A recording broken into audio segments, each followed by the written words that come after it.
Washington vai falar um pouco sobre o tema, depois nós convidaremos à mesa Leonardo Bosch. Boa noite.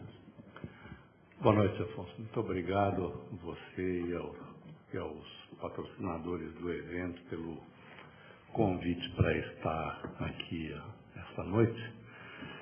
E o combinado é que eu falaria, então, um pouco a questão sobre os limites da sustentabilidade no nosso planeta e as ameaças diante das quais nós estamos hoje e que são muito sérias e muito graves.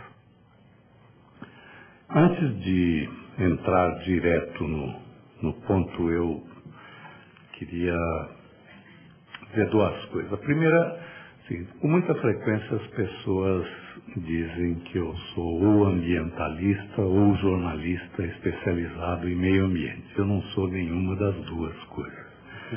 Eu não sou militante ambientalista, sou apenas um jornalista e também não sou especializado em meio ambiente. O fato de tratar de meio ambiente é por entender que é impossível tratar de qualquer tema, seja ele econômico, político, social, cultural, sem examinar também os impactos humanos sobre o meio físico.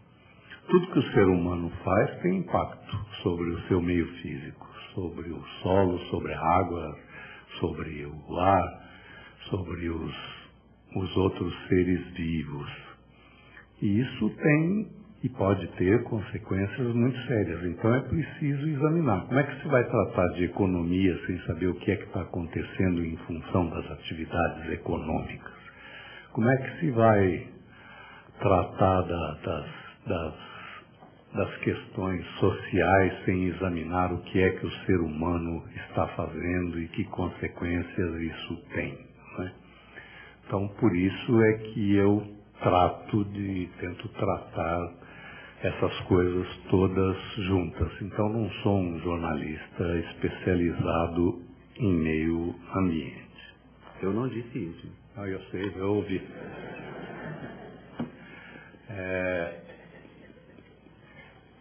Então, eu vou começar dizendo que nós estamos vivendo o que os americanos e os ingleses costumam chamar de um turning point, né? Um ponto de inflexão na história humana. Nós estamos vivendo uma situação de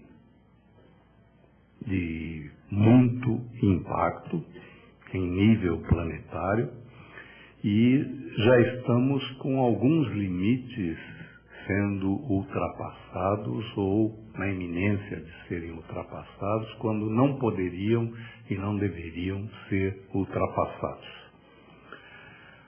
O secretário-geral da ONU, Kofi Annan, que é um homem experiente, um diplomata experiente que está há uma década no comando da ONU, tem dito e repetido muito que o problema central da humanidade hoje não é o terrorismo como parece.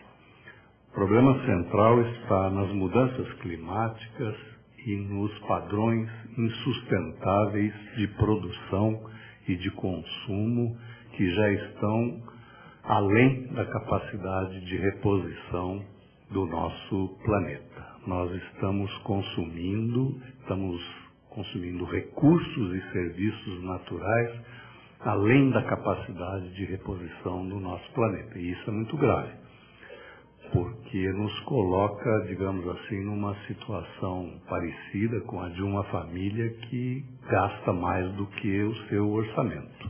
Ela caminha para a falência. Nós estamos consumindo mais do que o planeta consegue repor. E isto é uma advertência não de um ambientalista exaltado, de um radical, isso é de um secretário-geral da ONU, de um diplomata experiente que é habituado a lidar com as divergências no nível mundial.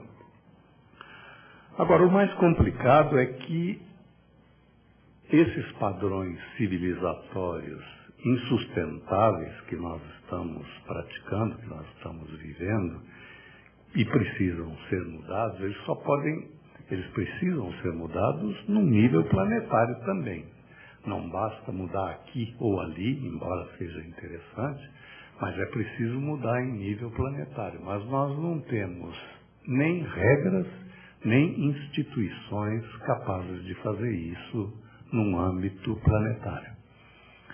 As reuniões da ONU, das convenções da ONU, exigem, para se tomar qualquer decisão, consenso. E o consenso é praticamente impossível diante dos interesses contraditórios que estão em jogo nessas reuniões. Basta ver as reuniões da Convenção do Clima, da Convenção da Biodiversidade e a dificuldade que se tem de tomar qualquer decisão. Agora ainda houve a 12ª reunião da Convenção do Clima em Nairobi, no Quênia, e praticamente não se avançou nada.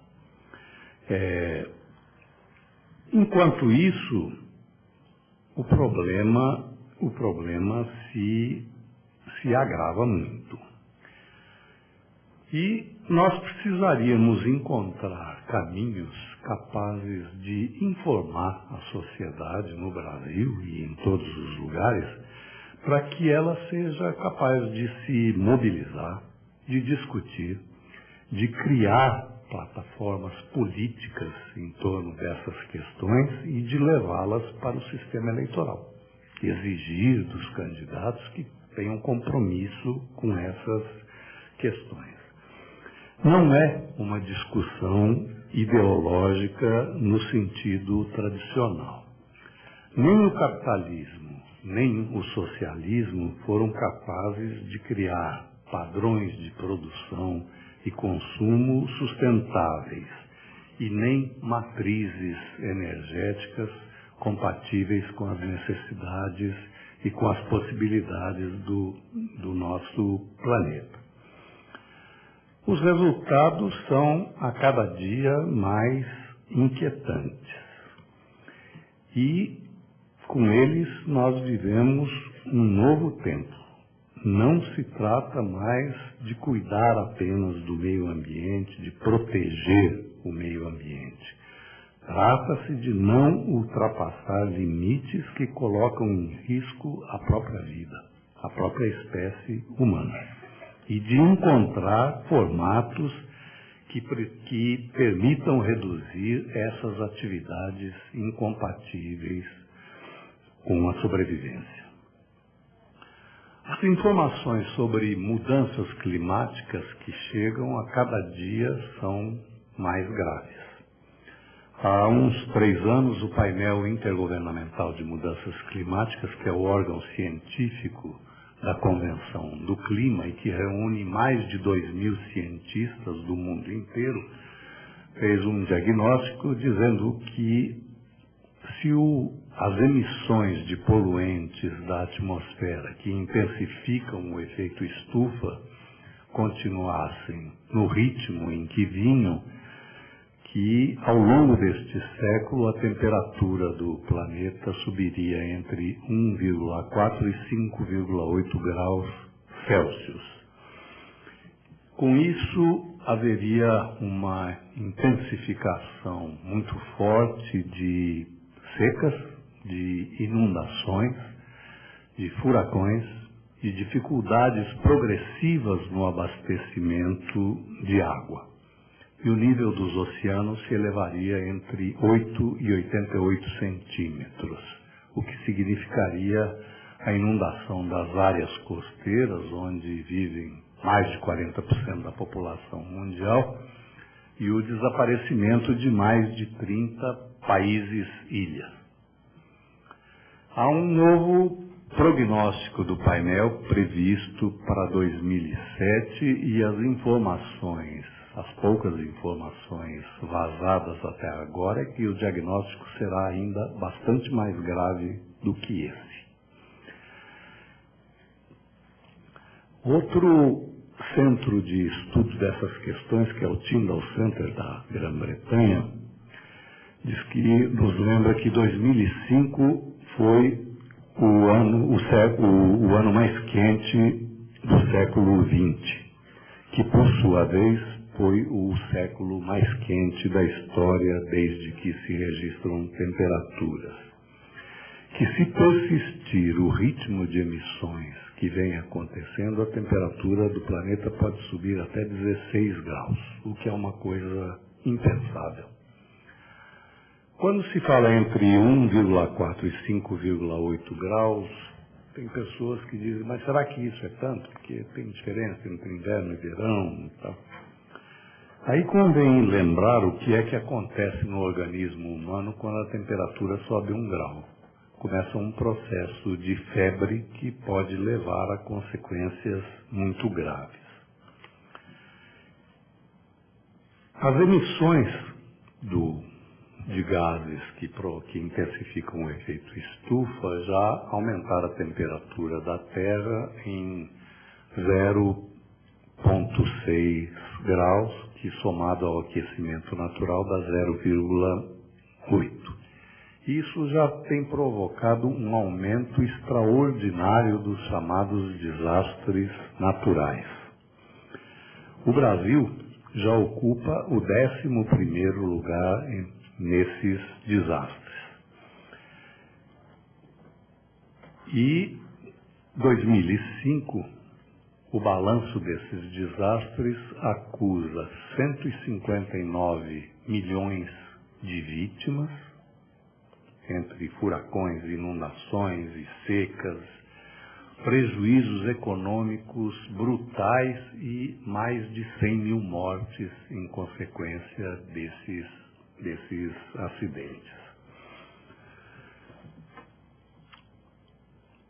Em 2005, as emissões de gases do efeito estufa chegaram a 25 bilhões de toneladas. Disso, os Estados Unidos entram com cerca de 25%, mais de 6 bilhões de toneladas.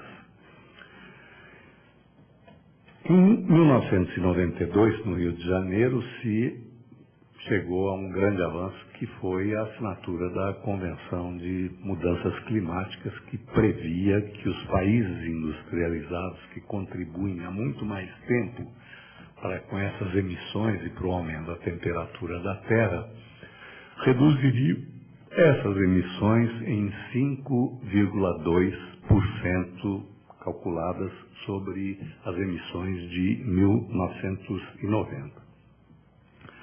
Mas no último balanço feito, que foi do período 1990 a 2004, se for excluída a antiga área socialista, nos demais países industrializados, suas emissões aumentaram 11%.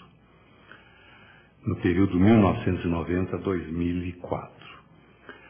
No geral, houve uma redução de 3,3%, porque com a desindustrialização que aconteceu na antiga área socialista a partir de 1989, as emissões ali se reduziram em 36,8%. Mas nos outros países, elas têm aumentado. De 2000 para cá, a média de aumento das emissões tem sido superior a 1% ao ano. O Brasil já é o 4º maior emissor do planeta. Em 1994, que é esse o único balanço que nós dispomos, que foi o inventário que o Brasil apresentou à Convenção de Mudanças Climáticas em 2004. Mas em 1994 o Brasil já emitia mais de 1 bilhão de toneladas de dióxido de carbono por ano. E mais de 30 milhões de toneladas de metano. Agora, o metano tem um efeito 26 vezes mais grave do que o dióxido de carbono. Então, essas 30 milhões de toneladas correspondem a quase 800 milhões, se comparado com o dióxido de carbono. Agora, dessas emissões brasileiras, apenas 25% se devem à chamada matriz energética, se deve ao setor industrial, ao setor de transportes, às emissões por veículos. 75% das emissões brasileiras se devem a desmatamentos, queimadas e mudanças no uso do solo, principalmente na Amazônia. Então, isso é uma coisa que nós precisamos prestar atenção. Quer dizer, com o que nós estamos fazendo na Amazônia, nós estamos contribuindo com 3/4 das emissões brasileiras do efeito estufa. Os 30 milhões de toneladas de metano também têm uma relevância especial, porque isso se deve, em grande parte, ao rebanho bovino. O Brasil tem o segundo maior rebanho bovino do mundo. Tem mais boi do que habitantes. O Brasil tem 200 milhões de bois. Agora, cada boi, no seu processo de ruminação, emite 50 quilos de metano por ano. E o rebanho bovino, como um todo, então, emite 10 milhões de toneladas de metano, que correspondem a quase 300 milhões de toneladas de dióxido de carbono. Há ainda um outro fator muito preocupante, é que até 2030, ou seja, nos próximos 25 anos, o consumo de energia no mundo está previsto para aumentar 71%. A Índia, por exemplo, vai aumentar 51% em uma década, a China vai aumentar 33% em uma década também. E uma grande parte, a maior parte desse aumento vai se dever à produção de energia a partir de combustíveis fósseis, de petróleo, de gás e de carvão mineral, que são altamente poluentes. O Yves de Boer, que é o secretário-geral da Convenção do Clima, tem dito o seguinte: os países industrializados precisam reduzir as suas emissões entre 60% e 80% até 2020, porque eles consomem 51% da energia total hoje no mundo. Mas eles não estão reduzindo, estão aumentando as suas emissões. Na semana passada saiu um relatório, eu diria assustador, da Organização para a Alimentação e Agricultura da ONU, dizendo o seguinte: a atual situação dos rebanhos no mundo, isso inclui gado bovino, inclui suínos, inclui as carnes de aves também, essa situação é absolutamente insustentável. Os rebanhos hoje já são responsáveis por 18% das emissões do efeito estufa. Mais que todo o setor de transportes, aí incluindo automóveis, caminhões, aviões, navios e tudo isso. É absolutamente insustentável, diz o relatório, é um relatório de 500 páginas, e que diz o seguinte: o impacto desse setor precisa ser reduzido com urgência para pelo menos a metade, porque não pode continuar na forma como está. Então, depois de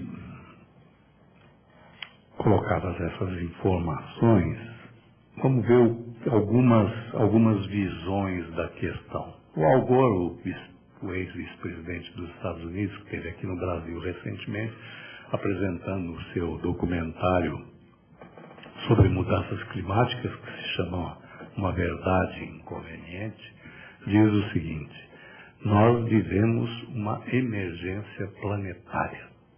Não podemos perder tempo. O Rick Sammons, que é presidente do Fórum Econômico de Davos, portanto um economista, um homem conservador que lida com bancos, com grandes empresas, diz o seguinte: nós estamos 15 anos atrasados. O Carlos Nobre, que é o principal estudioso de mudanças climáticas no Brasil, que é do Instituto Nacional de Pesquisas Espaciais, diz o seguinte: não dá para parar a velocidade não dá para parar tudo. A velocidade já é muito grande, a velocidade do que está acontecendo. Talvez dê para diminuir a velocidade se nós nos empenharmos muito.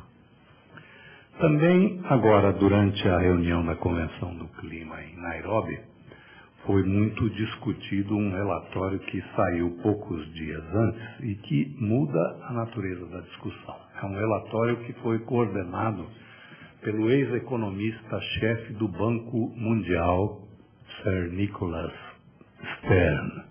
Portanto, mais uma vez, não é nem uma visão de cientista, nem de ambientalista, de um economista de uma instituição conservadora como é o Banco Mundial, que diz o seguinte: as mudanças climáticas podem produzir a pior recessão econômica da história da humanidade. Ela pode significar uma perda de 20% do produto bruto mundial.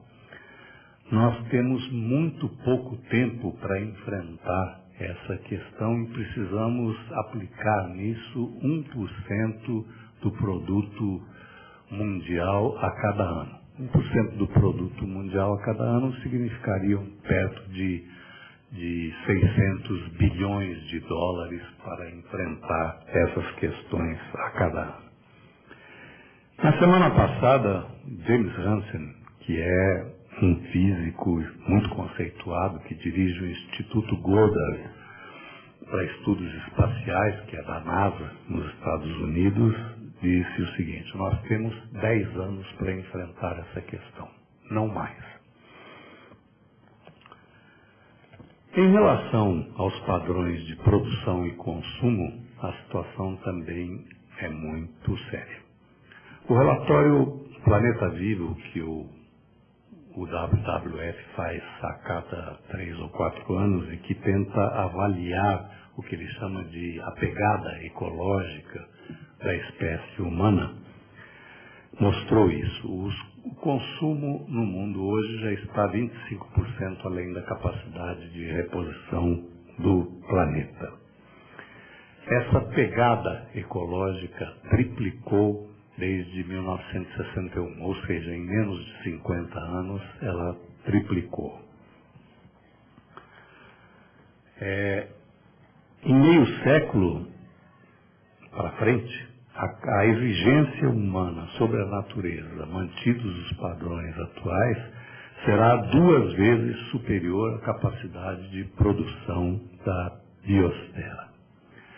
Mesmo o Brasil, um país que tem uma chamada reserva ecológica grande, o Brasil já tem um consumo acima da capacidade média do planeta. O Brasil, essa capacidade média é avaliada em termos de hectares necessários para atender a produção de uma pessoa.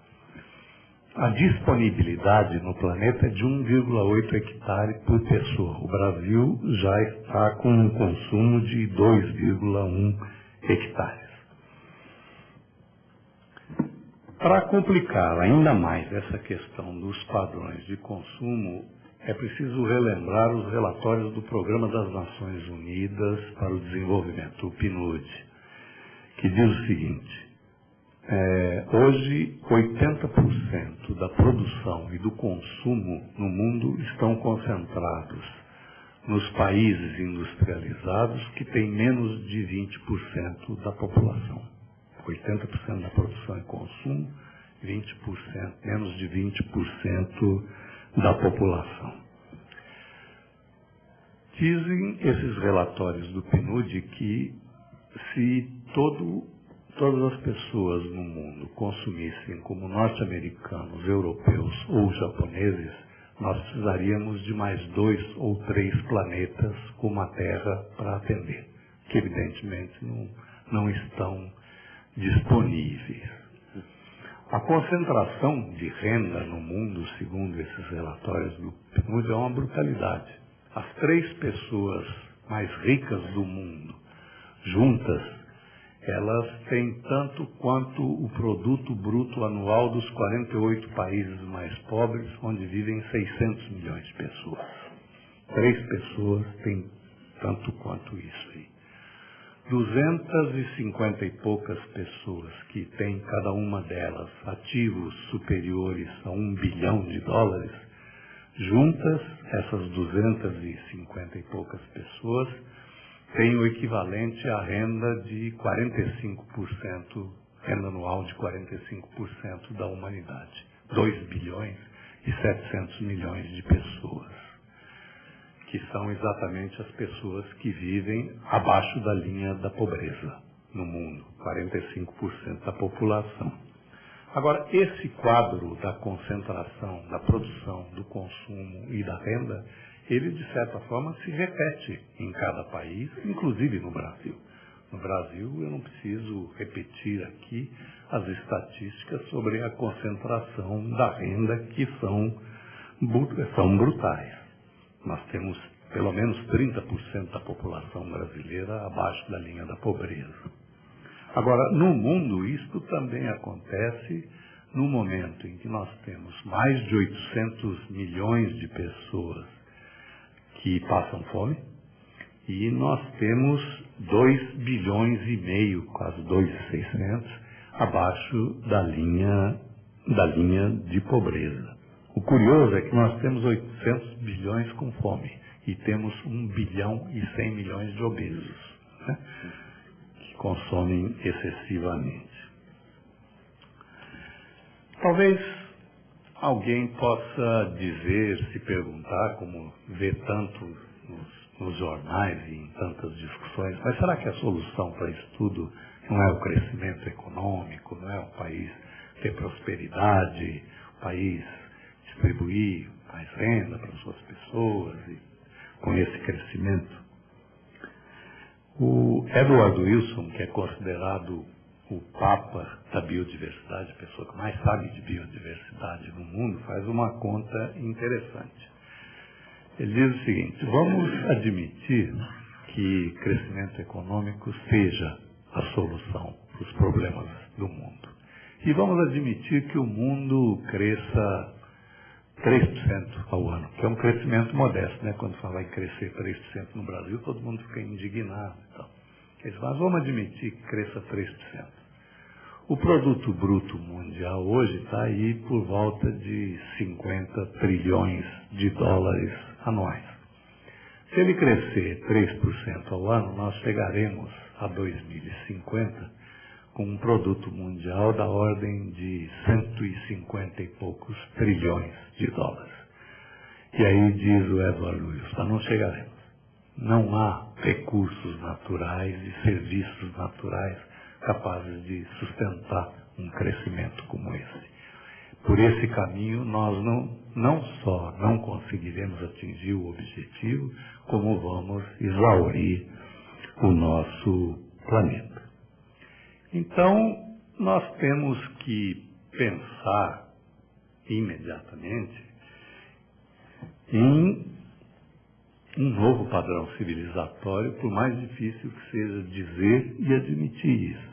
Quer dizer, os nossos modos de viver são incompatíveis com as nossas possibilidades. Nós temos que criar novos modos de viver, com padrões de produção e consumo que poupem recursos, que não desperdicem recursos, que reutilizem, que reciclem, que tudo, e mudando formatos de consumo.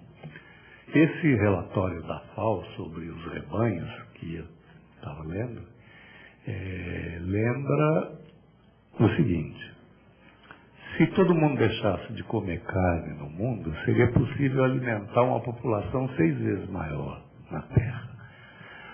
Porque para produzir 1 quilo de carne bovina, são necessários 15 mil litros de água em todas as fases da produção. Para produzir 1 quilo de cereais, bastam 1.000 e poucos litros.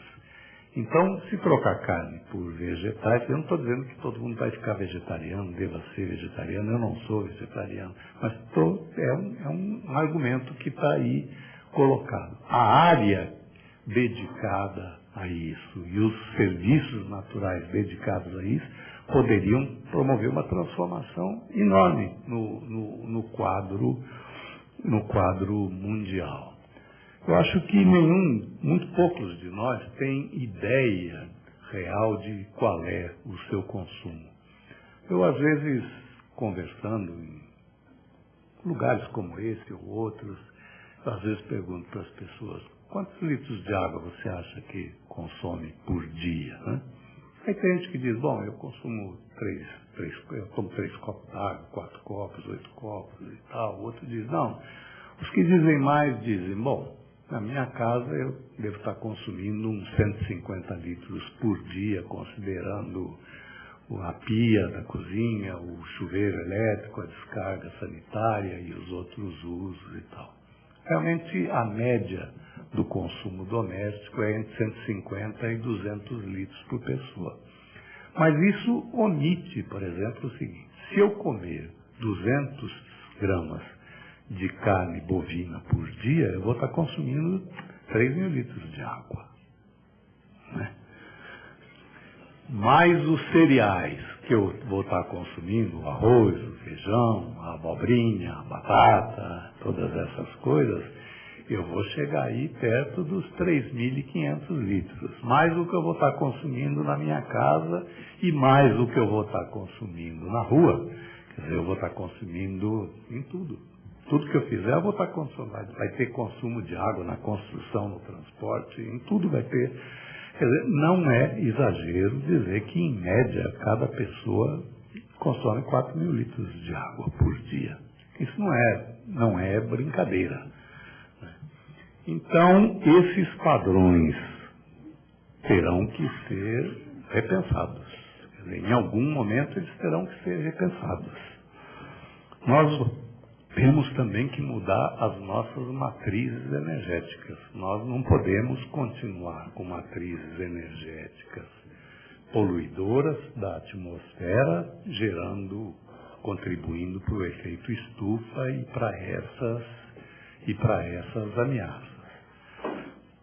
Nós não podemos continuar na dependência do petróleo, do carvão mineral e do gás natural que nós temos hoje. É perfeitamente possível mudar as matrizes energéticas do mundo. Quando se fala isso, as pessoas dizem: bom, mas essas outras fontes alternativas, a energia eólica, a energia da biomassa, a energia solar, são muito mais caras do que a energia do petróleo. Depende das contas que se faz. Porque ninguém faz as contas completas dos custos da energia dos combustíveis fósseis. Por exemplo, o custo de saúde que elas geram com a poluição do ar é brutal. O custo de implantação de infraestruturas de transporte, de todas essas coisas. Quando se faz as contas, essas fontes alternativas são perfeitamente viáveis. O problema é que a mudança implica mudanças de poder econômico. Quem manda, quem é dono disso, quem lucra com todas essas coisas. Né?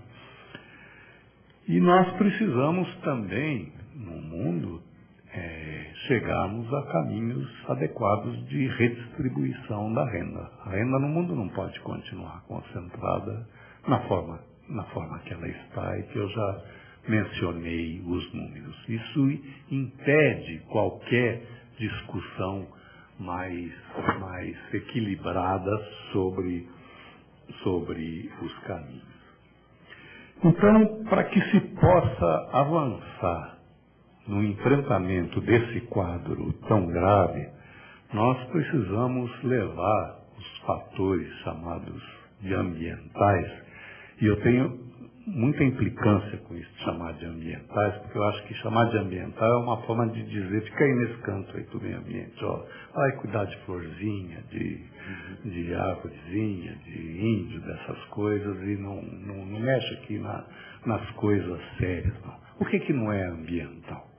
Onde é que está alguma coisa na nossa vida que não seja ambiental? É essa separação que permite exatamente que essas questões sejam mantidas num gueto, como se elas não fizessem parte da discussão séria entre aspas, né?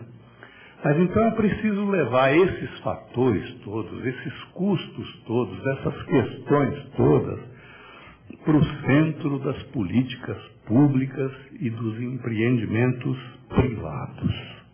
É preciso, seja o que for que se vá fazer, ter uma avaliação dos impactos que esta ação, seja uma política de governo, seja um empreendimento privado, vai ter sobre o meio físico e sobre os seres vivos.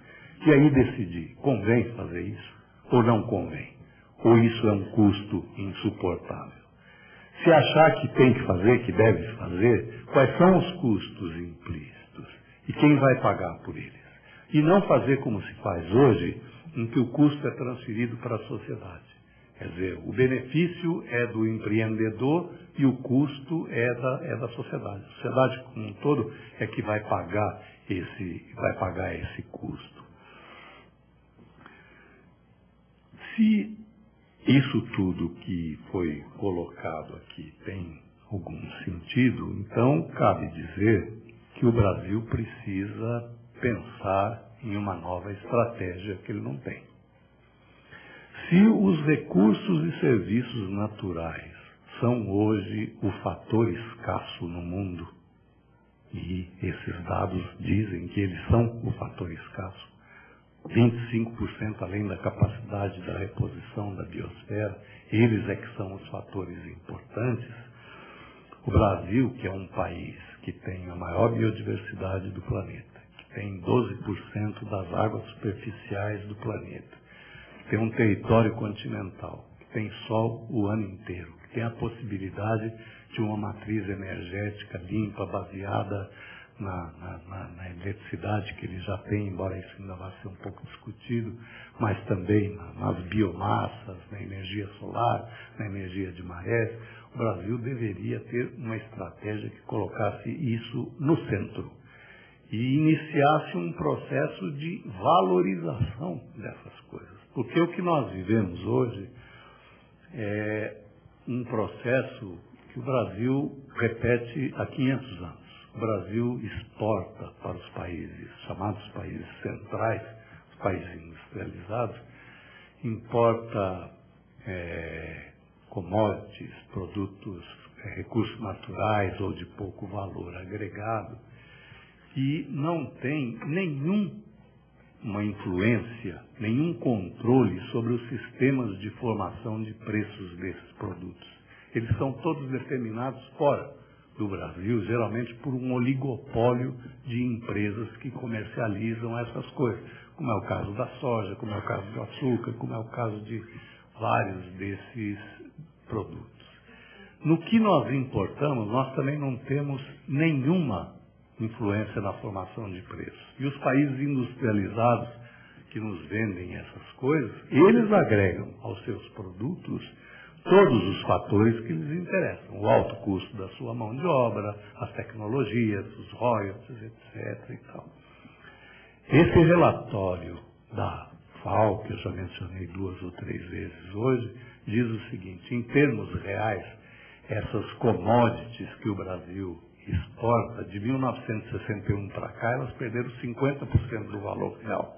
Nós estamos exportando por metade do valor que nós exportávamos há quase 50 anos. Há produtos que o Brasil vende hoje por preços inferiores aos da Grande Depressão de 1930. Então isso não é possível, isso é uma situação absolutamente insustentável que é preciso rever, que é preciso equacionar.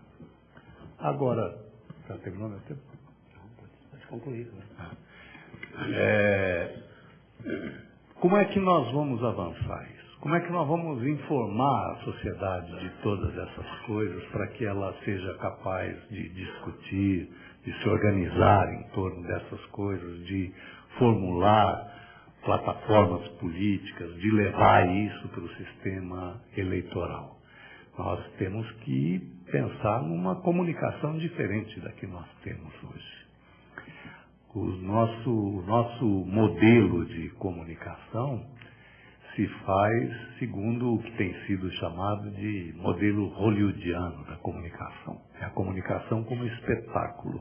Essas coisas interessam, se provocam catástrofes, grandes tragédias, grandes emoções, mas passado este momento, se esquece completamente, a ponto de nós termos o seguinte, por exemplo, quantas das pessoas que estão aqui, por exemplo, sabem que no Quênia, neste momento, tem 1 milhão de pessoas desabrigadas por enchentes? Poucas, parece que tem muito pouco, porque quando sai 2, 3 linhas no jornal. Quantas sabem que já morreram 4,5 milhões de pessoas na guerra entre Ruanda, Congo e Burundi, que basicamente é uma guerra por recursos naturais? Pouca gente sabe. Como pouca gente sabe de muitas dessas coisas. Mas a comunicação convencionou que é esse modelo que funciona. Esse modelo é que dá audiência, que dá índice de leitura, mas é preciso mudar isso aí. Agora, mudar isso é uma coisa muito ameaçadora para a comunicação, como é ameaçadora para todo mundo.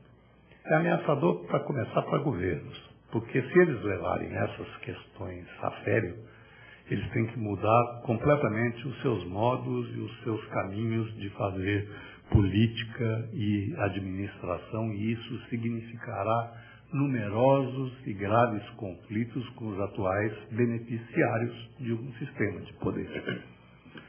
Vai significar problemas muito complicados e muito difíceis com empresários, que vão dizer, mas como é que eu vou trabalhar nessa direção? Como é que eu vou absorver esses custos num momento em que eu já não aguento nem o que eu estou vivendo, em que a competição é brutal, se eu descuidar, entra um chinês aqui e toma o meu mercado, ou entra um indiano, ou entra aqui o sujeito lá do Rio Grande do Sul. Como é que eu vou fazer para absorver esses custos? Eu não tenho como absorver esses custos. A comunicação também vai dizer, se eu entrar por esses caminhos, eu vou em rota de colisão com governos e com empresários e com agências de publicidade com mais uma opção de gente. Não tenho como. Acho que a maioria dos jornalistas também não quer enfrentar, porque para enfrentar essas questões é preciso mudar a sua visão de mundo. Não pode seguir com a visão de mundo que tem de que as coisas dependem do crescimento do PIB, do superávit fiscal, do déficit fiscal, da dívida pública, da taxa de juros, da Selic e dessa coisa. Eu sempre digo que em todas as campanhas eleitorais no Brasil, eu fico olhando a propaganda na televisão e me perguntando, será que é em Marte essa campanha? Será que é em Plutão? Né? Porque aquilo pode ser em qualquer lugar, não tem nenhuma referência física. Onde é que está o meio físico? Onde é que estão as coisas? Onde é que está o território? Onde é que está o saneamento? Onde é que está o lixo? Onde é que está todas essas coisas? Os déficits hídricos e tudo isso? Não, só se discute essa coisa do PIB, mas não sei o que e tal. Então, não pode ser por aí. Agora, eu creio também que isso é muito ameaçador também para cada pessoa, né, que se pergunta, mas eu aqui no meu cantinho, o que eu faço, eu desse tamanho aqui? Como é que eu enfrento isso aí tudo? E que eficácia pode ter o que eu vou fazer? Eu cito sempre, eu já vi 2 pesquisas do Instituto Gallup dizendo que 2/3 dos habitantes da grande São Paulo gostariam de se mudar de São Paulo, por questões que são chamadas de ambientais, né? Por causa da poluição, por causa de coisas desse tipo aí. Mas como é que faz para mudar 12 milhões de pessoas? E mudar para onde? Para fazer o quê? Né? E cada pessoa dessas se perguntando, mas e eu vou, e para onde eu vou? O que eu vou fazer? Onde é que eu vou trabalhar? E o emprego da minha mulher, a escola dos meus filhos, meu pai que mora ali, meus amigos, né? É uma decisão muito difícil individualmente, né? Essa de tentar encontrar um lugar mais adequado, não é nem mudar o mundo. Agora, além disso, eu acho que é preciso uma outra transformação. As pesquisas do ISER, do Ministério do Meio Ambiente, têm mostrado o seguinte.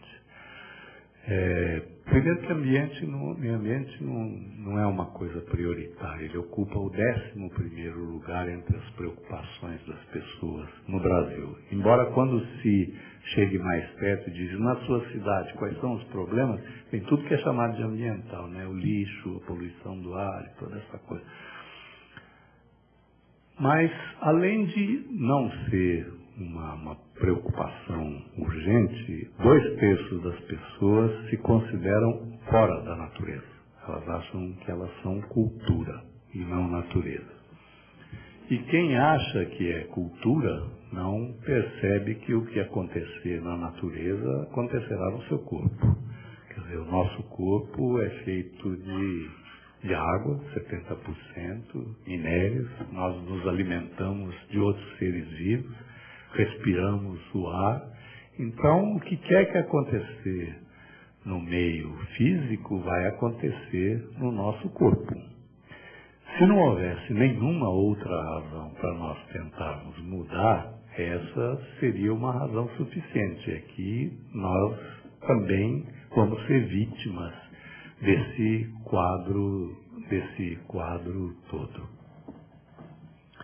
Também quando falo dessas coisas e tento trabalhar um pouco essas informações, tanto quanto possível, não sendo opiniões pessoais, e sim informações sobre as quais a gente pode tentar raciocinar um pouco. Muita gente pergunta, mas será que não é você que é muito pessimista? E eu sempre digo, olha, ainda que fosse eu ser otimista ou pessimista, não mudaria nada o quadro de realidade. Ele continuaria o mesmo, não ia mudar nada. Agora, eu acho que dizer que eu sou pessimista é uma forma de transferir o problema para cá e fazer de conta que ele não envolve as pessoas, né? Então, eu digo o seguinte, eu estou sempre disposto a discutir qualquer uma das informações que trago e que eu tento sempre trazer de fontes qualificadas para poder ter uma base de raciocínio mais ponderado. Agora, quanto ao pessimismo, para terminar assim com uma nota de bom humor, recentemente o Saramago deu uma entrevista para a Folha de São Paulo, onde falou da visão dele de mundo, que é uma visão muito pesada, que não vale a pena entrar por ela aqui, mas o repórter perguntou, escuta, o senhor não está sendo muito pessimista? Ele disse, eu estou ótimo, o mundo é que está péssimo. Então, eu não digo que eu estou ótimo, que eu não estou ótimo, mas realmente o mundo está muito difícil e eu acho que é sobre isso que nós temos que trabalhar. Obrigado.